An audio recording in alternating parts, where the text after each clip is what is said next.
생후 6개월 만에 두 다리를 쓰지 못하는 소아마비 1급 장애인이 있었습니다. 그럼에도 불구하고 그는 낙심하지 아니하고 절망하지 아니하고 있는 힘을 다해서 공부를 했고요. 미국에서 영문학 박사를 받게 되고 그리고 우리나라에 들어와 가지고 영문학자이면서 슬필가로 지냈던 이가 있습니다. 작년으로 제가 생각하고 있는데 서강대 교수였던 장영희 교수라는 분이 있는데 그분이 쓴 책 가운데 내 생에 단 한 번이라고 하는 그런 책이 있습니다. 그 가운데 그는 자기가 겪었던 이야기를 하나 소개를 해주고 있습니다. 유학 중에 여름방학이 되어서 잠시 집으로 돌아왔던 때에 동생을 따라서 명동 주변을 나갔습니다. 달리 있을 턱이 없어서 그저 입는 옷 군데군데 거의 올이 보일 정도로 낡은 청바지에 그리고 넉넉한 티셔츠 하나 입고 나갔습니다. 가게들이 질변 거리를 두리번거리고 걷다가 동생이 어떤 집 연장에 걸려있는 흰색 원피스를 입어보겠다고 말하는 겁니다. 그래서 목발을 짚고 겨우 걷던 이 장 교수는 계단이 너무 높아서 함께 들어갈 수가 없어서 이제 바깥에서 이렇게 서 있는 거예요. 그래서 안쪽을 이렇게 들여다보니까 유리창 안쪽에서 아주 아름다운 중년 여인이 만면의 미소를 지으면서 동생을 반기는 겁니다. 동생이 이제 이 탈의실로 이제 옷을 갖고 들어간 사이에 무심결에 창밖을 내다보던 이 주인 여자가 문에 길에서 안으로 들여보는 이 장 교수를 보고서는 흠칫 놀라는 거예요. 그리고 그녀의 아름다운 얼굴이 갑자기 일그러지면서 내뱉듯이 말하는 겁니다. 나중에 와요. 손님 있는 거 안 보여요? 라고 얘기하는 겁니다. 하여튼 영문도 모르지 장 교수는 그저 눈만 멀뚱멀뚱 뜨고 있었답니다. 그러자 그녀가 이번에는 한 옥타브 더 높은 소리로 소리칩니다. 나중에 오라는 말 안 들려요? 지금은 동전이 없어요. 라고 얘기하는 겁니다. 순간 소리를 들은 동생이 옷을 입다 말고 다르신 문을 박차고 나오면서 언성을 높입니다. 뭐라고 그랬어요? 지금 우리 언니 보고 우리 언니를 뭘로 보느냐고요. 그래서야 장 교수는 주인 여자가 자기를 이 가게 앞에서 부걸하는 거지로 착각하고 있었다고 하는 것을 깨달았다고 하는 그런 이야기가 있습니다. 우리는 이런 얘기를 들으면서 어떻게 세상에 그런 여자가 다 있냐라고 여러분 생각하겠지만 사실 그거는 우리도 마찬가지입니다. 우리도 그렇게 편견을 가지고 삽니다. 교회 안에서도 내가 좋아하는 사람이 있고 내가 싫어하는 사람이 있잖아요. 이를테면 여러분의 교회에 화려한 옷을 입은 사람이 금반지를 끼고 들어오고 또 남난 옷을 입은 가난한 사람도 들어온다고 합시다. 여러분은 화려한 옷차림을 한 사람에게는 특별한 호의를 보이면서 여기 좋은 자리에 앉으십시오 하고 가난한 사람에게는 당신은 거기 서 있든지 내 발치 앉든지 하고 말하면 바로 여러분은 서로 차별하고 나쁜 생각으로 남을 판단하는 사람이 된 것이 아니고 무엇이겠습니까? 야고보서 2장 2절 4절에 그렇게 말하면서 이 야고보서는 사랑하는 형제 자매 여러분 들으십시오. 하나님께서는 세상에 가난한 사람을 택하셔서 믿음에 부유한 사람이 되게 하시고 하나님을 사랑하는 이들에게 약속하신 그 나라의 상속자가 되게 하시지 않겠습니까? 라고 우리에게 되묻습니다. 사무엘상 16장에 보면 사울왕을 버린 하나님께서 사무엘을 선지자로 삼아가지고 그리고는 이새의 집에 가서 그 아들 중에 하나를 택하여 기름 부으라고 말씀하십니다. 그래서 이새의 아들을 이렇게 보고 있는 사무엘 선지자에게 하나님께서 또 이렇게 말씀을 하시죠. 너는 그의 준선 겉모습과 키만 보아서는 안 된다. 그는 내가 세운 사람이 아니다. 나는 사람이 판단한 것처럼 그렇게 판단하지 않는다. 사람은 겉모습만을 따라 판단하지만 나 주는 중심을 본다 라고 말씀을 하셨어요. 하나님께서는 사람의 겉모습을 보고 판단치 않으십니다. 하나님은 우리의 중심을 보고 판단하십니다. 만약에 하나님께서 겉모습을 보시고 판단하신다고 할 것 같으면 우리는 어떻게 됐을 것 같아요? 과연 누가 얼마나 구원을 받았을 것 같습니까? 그런데 말입니다. 그렇게 말하는 우리들도 여전히 겉모습을 보고 판단합니다. 남에 대해서도 겉모습을 판단하지만 더 큰 문제는 자기 자신에 대해서도 우리는 자기 겉모습을 보고 판단하고 있는 겁니다. 하나님께서는 나의 중심을 보신다고 말하면서도 우리는 하나님 앞에 설 때마다 내 겉모습을 드러내느라고 애를 쓰고 있습니다. 지금 우리 예배합니다. 예배하는 여러분의 마음이 어떻습니까? 정말 내 자신을 주님께 드리는 예배입니까? 아니면 그냥 나와 앉아있는 자리입니까? 이 시간 주님께서 나와 함께 하신다고 여러분 믿는 믿음으로 여기 앉아 계시는 겁니까? 믿음에 대한 얘기하라고 그러면 우리는 할 얘기는 없습니다. 여러분들 우리가 아무리 믿음이 있다고 우리가 스스로 얘기해도 하나님께서 원하신 만큼 우리가 믿음을 가질 수는 없는 겁니다. 마가복음 1장 40절 이하에 나오는 나병 환자 얘기가 있습니다. 그는 주님 앞에 나오고 주님은 그를 고쳐주셨어요. 물론 그 그 나병 환자가 선생님께서 하고자 하시면 나를 깨끗하게 해줄 수 있습니다 라고 말했지만 성경은 그래서 예수님이 그를 고쳤다고 말하지는 않았습니다. 예수께서 그를 불쌍히 여기시고 손을 내밀어 그에게 대시고 말씀하셨다라고 기록하고 있습니다. 우리는 기도해야 하나님께서 다 들어주신다고 생각합니다. 그것도 믿음의 기도로야 하나님께서 들어주신다고 말하고 있습니다. 그래서 우리는 참 많은 것들을 간구하게 되고요. 어떻게 하든지 간에 그 기도가 믿음의 기도가 되기 위해서 믿음을 가지려고 애를 씁니다. 그러나 여러분, 성경에서는 주님께서 불쌍히 여기심으로 일어난 기적을 우리에게 말씀해 주고 있습니다. 마태복음 14장 14절 예수께서 배에서 내려서 큰 무리를 보시고 그들을 불쌍히 여기시고 그들 가운데 앓는 사람들을 고쳐주셨다. 누가 와서 고쳐달라고 하지 않았어요. 예수님께서 그냥 그들이 불쌍한 마음이 들어서 그들을 고쳐주셨다고 기록하고 있습니다. 마가복음 6장 34절 예수께서 배에서 내려서 큰 무리를 보시고 그들이 마치 목자 없는 양 같으므로 그들을 불쌍히 여기셨다. 그래서 그들에게 여러 가지로 가르치기 시작하셨다.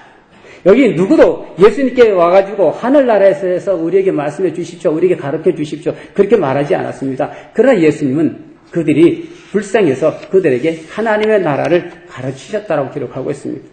누가복음 7장 13절 주님께서 그 여자를 보시고 가엾게 여기셔서 말씀하셨다. 뭔 얘기인가 하면요. 나인성에 홀로 사는 여인의 아들이 죽었습니다. 어린아이는 아닌 것 같아요. 예수님께서 젊은이여라고 말씀하신 거 보니까. 그래서 동네 사람들이 그 아이를 구서는 반을 메고서는 장례를 드립니다. 마침 그 장례 행렬이 예수님 앞을 지나가게 됐습니다. 주님께서 그 장례 뒤에 따라오고 있는 이 울고 있는 여인을 보고 말씀하십니다. 울지 말아라. 그리고는 앞으로 나가서 반에다 손을 대시니 메고 가는 사람들이 멈춰 섰습니다. 예수님께서 말씀하십니다. 젊은이야, 내가 너에게 말한다. 일어나라. 그러자 죽은 사람이 일어나 앉아서 말하기 시작했습니다. 여기서도 여러분, 어느 누구가 예수님을 붙잡고 이 죽은 아이를 살려달라고 간청하지 않았습니다. 그러나 예수님께서는 그 아들의 죽음을 슬피 우는 여인을 가엾게 보셔서 그 아들을 살려주셨다고 성경은 기록하고 있습니다. 그래서 많은 사람이 주님을 향하여 이렇게 기도합니다. 마태복음 15장 22절 다윗의 자손이신 주님 나를 불쌍히 여겨주십시오. 그랬더니 귀신 들려 괴로워하고 있는 딸에게서 귀신이 나갔습니다. 마가복음 10장 47절 다윗의 자손 예수님 나를 불쌍히 여겨주십시오. 그래서 눈먼 거지 바디메오가 눈이 떠졌습니다.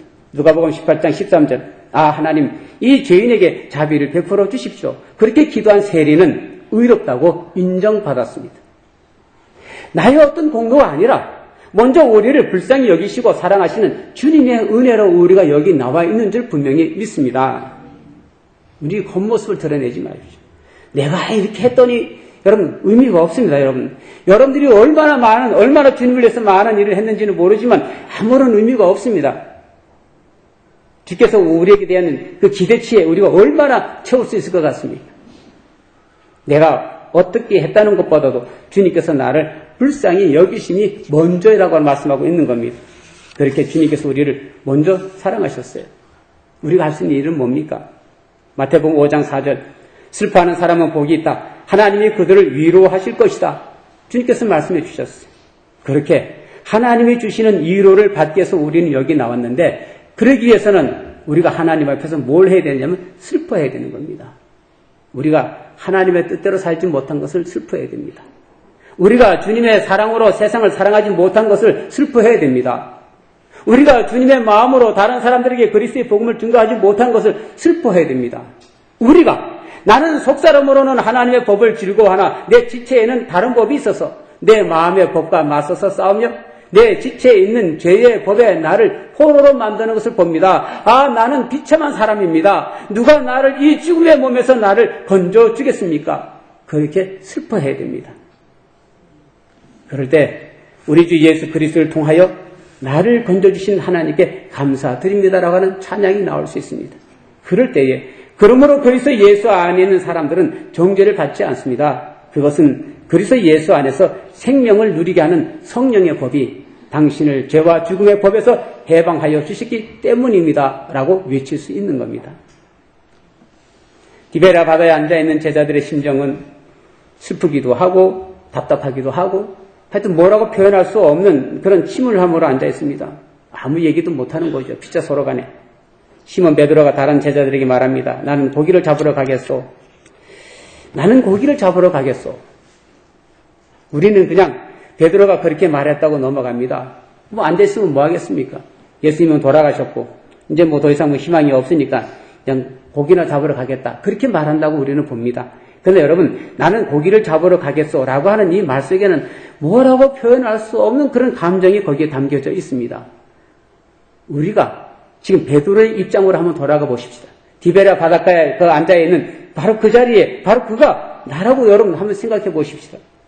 나는 고기를 잡으러 가겠소라고 하는 그 이야기 속에는 슬픔과 절망과 하여간 이런저런 모든 감정이 뒤섞여 있는 것을 우리는 느끼게 됩니다. 3년 전에 예수님을 따라 나섰습니다. 그때만 해도 희망이 있었습니다.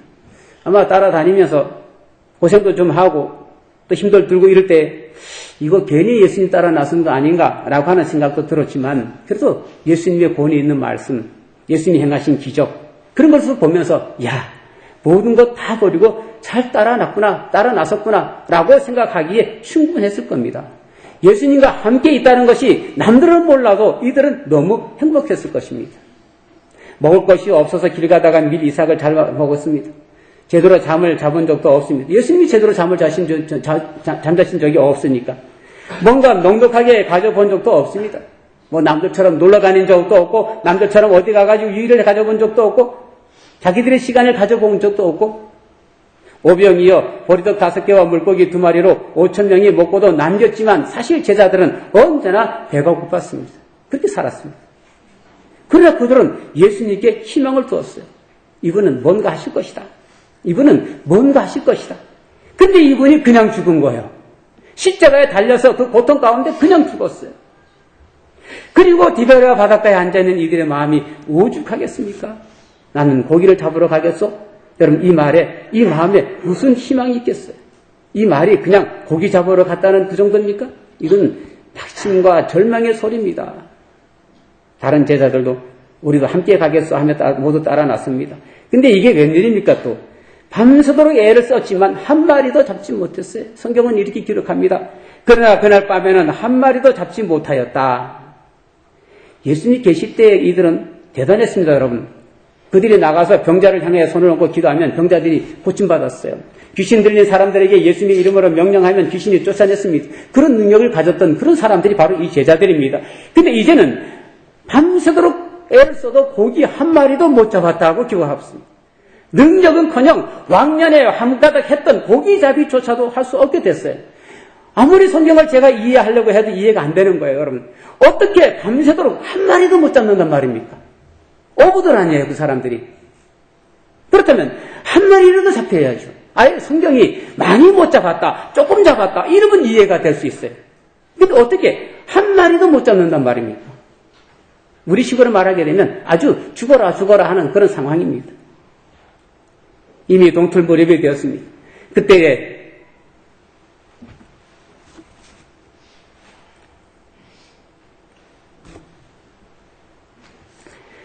예수께서 바닷가에 들어섰으나 제자들은 그가 예수인 줄 알지 못하였다라고 기록하고 있습니다. 그때라고 표현했습니다. 제자들이 그렇게 낙심하고 있을 그때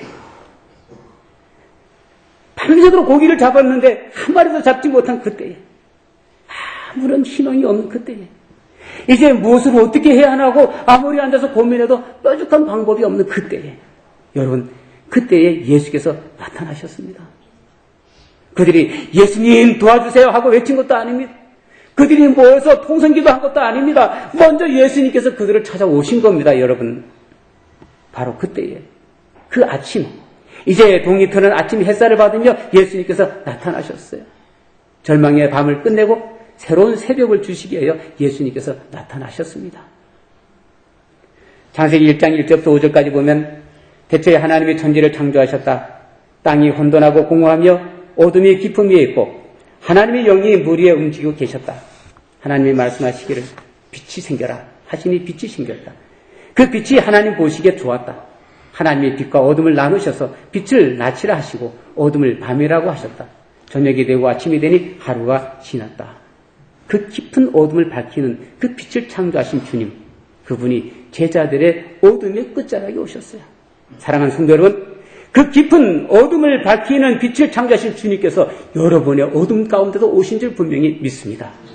그분이 오시면 여러분의 모든 어둠이 사라지는 줄 믿으시기 바랍니다.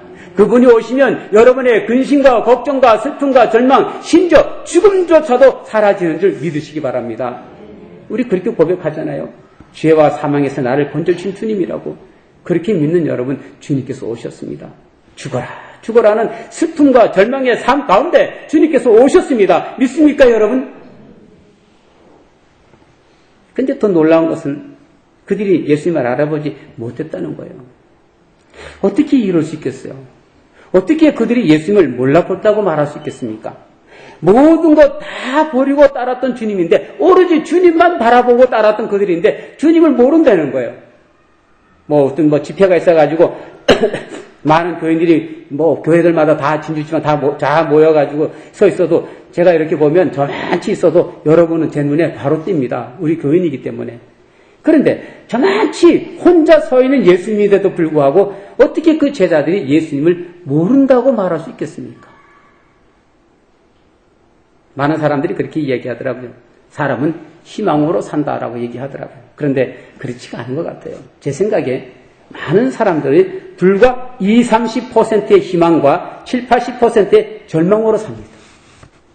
희망에 매어 살기보다는 절망에 매어 사는 사람이 훨씬 많습니다. 된다고 생각하기보다는 안 된다고 생각하는 사람들이 훨씬 많습니다. 목회하면서도 그런 교인들을 많이 봅니다. 늘 안 된다고 말하는 사람들이 있습니다. 그런가 하면 늘 된다고 말하는 사람들이 있습니다. 그런데 된다고 생각하기보다는 안 된다고 생각하는 경우가 훨씬 많습니다. 여러분 자녀들 걱정하잖아요.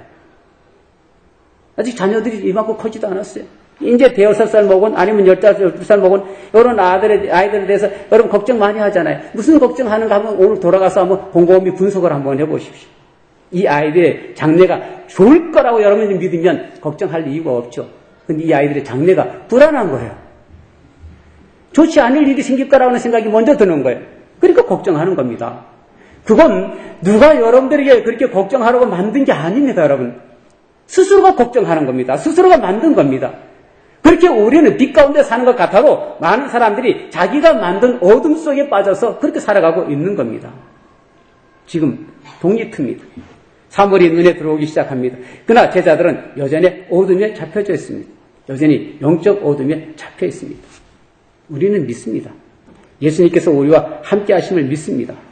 근데 여러분과 함께 하시는 예수님이 여러분의 삶에 어떤 영향력을 끼치고 있습니까? 그분이 여러분의 삶에 뭘 하고 계십니까? 여러분의 직장, 여러분의 사업장에 예수님께서는 어떤 분이십니까? 여러분의 삶에 예수님은 어떤 분이셔요? 지금도 예수님이 함께 계시지만 우리는 예수님을 몰라보고 살고 있지 않습니까? 예수님은 나와 함께 계신다고 말하지만 정작 예수 없는 삶을 살아가고 있지 않습니까? 예배하고 어쩌다가 한두 번 기도한다고 그래서 예수님이 함께 한다고 그렇게 믿고 살아가는 거 아닙니까? 예수 믿는다고 말씀하시죠. 예수님을 알아보십니까? 정말 예수님이 여러분의 주님입니까? 여러분에게 있어서 예수님은 하나님의 아들이십니까? 여러분은 지금 무엇을 위해 여기 계십니까? 만약에 제가 우리 여러분의 문제를 가지고 한번 기도하자라고 말하게 되면 무엇을 구하실 것 같습니까? 오병이어의 기적이 있었습니다. 보리떡 5개와 물고기 2마리로 5,000명이 먹고도 12강줄이 남겼어요. 이 기적을 체험한 사람들이 다음 날에 예수님을 또 찾아왔습니다. 한번 기적을 경험해서 그래서 배가 불었으니까 아마 오늘도 주시지 않을까 그런 기대를 가지고 나왔을 겁니다. 그런데 예수님은 또 한 번 그런 기적을 베풀지 않았어요. 성경 그 어디에도 봐도 2번 다시 그런 기적을 행했다는 구절이 없습니다. 얘기가 없습니다. 한 번에 끝났어요. 오히려 그런 먹거리가 아니라 당신의 살을 먹고 당신의 피를 마셔야 한다고 말씀하고 있습니다. 나는 하늘에서 내려온 살아있는 빵이다. 이 빵을 먹는 사람은 누구나 영원히 살 것이다. 내가 줄 빵은 나의 살이다. 그것은 세상에 생명을 준다. 내가 진정으로 너희에게 말한다. 너희가 인자와 살을 먹지 아니하고 또 인자의 피를 마시지 아니하면 너희 속에는 생명이 없다. 내 살을 먹고 내 피를 마시는 사람은 영원한 생명을 가지고 있고 마지막 날에 내가 그를 살릴 것이다. 내 살은 참 양식이요 내 피는 참 음료이다. 내 살을 먹고 내 피를 마시는 사람은 내 안에 있고 나도 그 사람 안에 있다. 주께서 그렇게 말씀을 하셨어요. 우리가 정작 구해할 것이 뭡니까, 여러분? 예수님의 살입니다. 예수님의 피입니다. 예수님은 그것을 우리의 양식이라고 말씀하셨어요. 예수님은 당신의 살과 당신의 피가 우리의 밥이라고 말씀하셨어요. 어쩌다 한번 먹는 것이 아니라 날마다 먹어야 하는 것이 예수님의 살이고 예수님의 피입니다. 그걸 우리가 구해야 된단 말이죠. 근데 여러분, 언제 하면 여러분들이 하나님 앞에 엎드려가지고 주님, 당신의 살을 먹기를 원합니다. 당신의 피를 마시기를 원합니다. 기도해 본 적 있습니까? 때때로 보면 그리스도인이라고 하는 사람들이 무슨 고집이 그렇게 센지 모르겠어요. 하여튼 자기 경험, 자기 주장, 자기 지식, 자기 지혜 이거를 꺾을 재간이 없어요. 마치 주님과 맞짱 뜨자고 나선 사람들 같아요. 내가 왜 예수님의 말을 들어야 하나? 그리고 사는 사람 같아요. 기도하느니 내가 더 열심히 일하겠다. 그리고 사는 사람들 같아요. 보십시오. 예수님께서 그물을 오른쪽에 던져라 그래야만 잡힐 것이다 라고 말씀하셨어요. 그래서 그렇게 했습니다. 그저 엄청난 물고기를 잡았습니다. 그렇게 주님의 말씀에 순종할 때에 피로서 그들의 눈이 떠져서 예수님을 보게 된 겁니다. 저분이 주님이다. 예수님께서 함께 하신다고 말씀을 믿는 사람들 무엇보다도 주님의 말씀에 순종합니다. 그렇게 순종할 때 비로소 내 안에 나와 함께 하시는 주님을 보게 됩니다. 아, 저분이 주님이시구나. 그렇게 스스로 외치게 됩니다. 주님이 나와 함께 하시는구나. 그렇게 확신하게 됩니다. 히에르케고라라고 하는 사람이 죽음에 이르는 병에 대해서 얘기를 했습니다. 다른 게 아니더라고요. 절망이더라고요.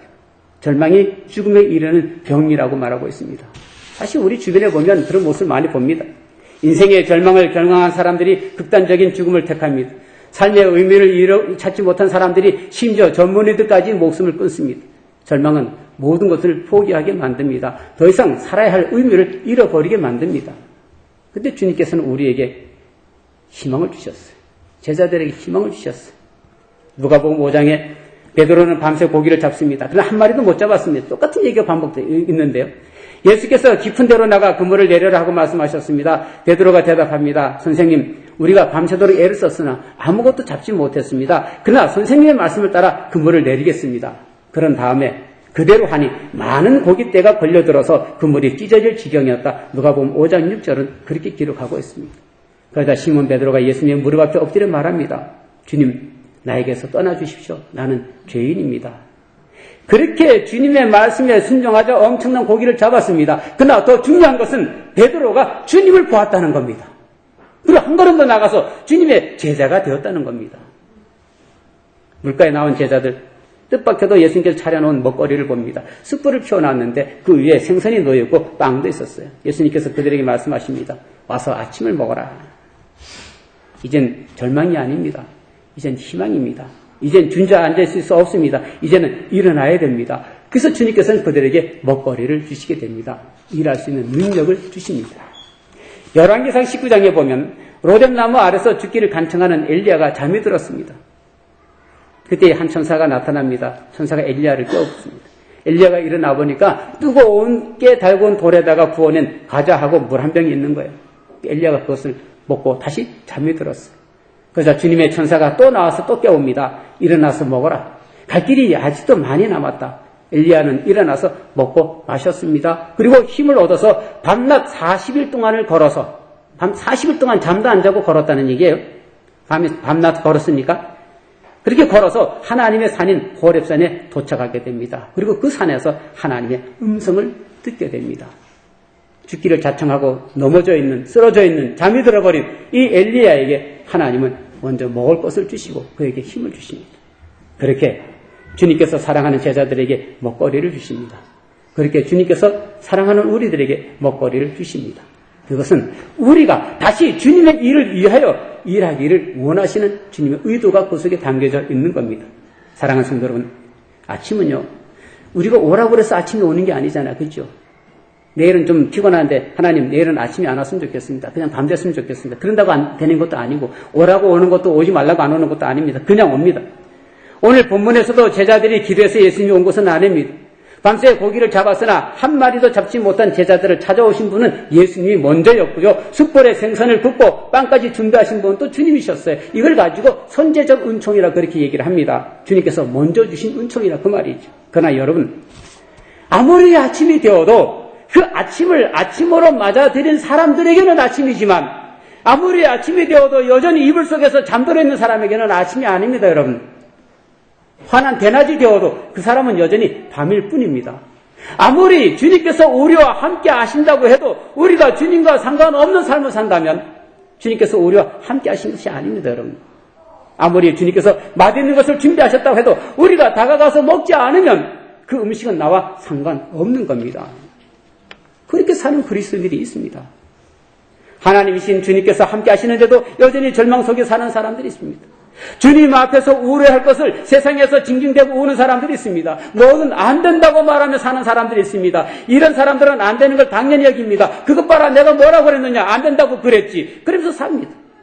도우실 분은 주님이심을 뻔히 알면에도 불구하고 기도하지 않고 사는 사람들이 있습니다. 이런 사람들에게는 언제나 밤일 뿐입니다. 여기 주님이 계십니다. 주님은 멀리 계시지 않습니다.